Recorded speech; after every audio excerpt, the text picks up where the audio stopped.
Welcome to Zisodel TV. Kindly subscribe, share, and like for latest updates and news.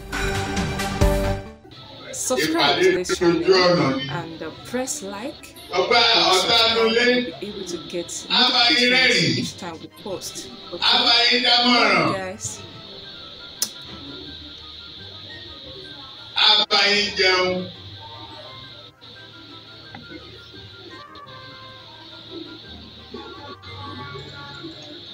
Tẹ́ ẹ bá sọ fún pé ẹ palẹ̀ mọ́ ìrìn àjò olóòtú máa bá yín kaṣọ ilé lórí ẹ̀kẹ́ mú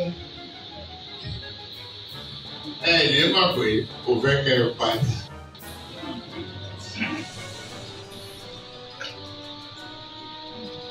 Bọ́tí ọlọ́run ló lù rà padà ó lọ̀gá gbogbo ayé ẹ gbogbo yín wá lé o. Ìnìkan ò ní bì yín, ìbànújẹ́ ò ní bá yín, ẹ̀rí ilé ìtẹ́gbọ̀ ẹ̀.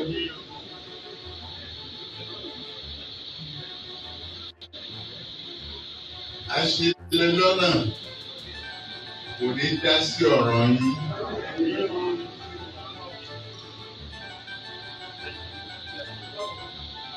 Mo sọ fún Buhari pé wọ́n fẹ́ ṣì ẹ́ lọ́nà.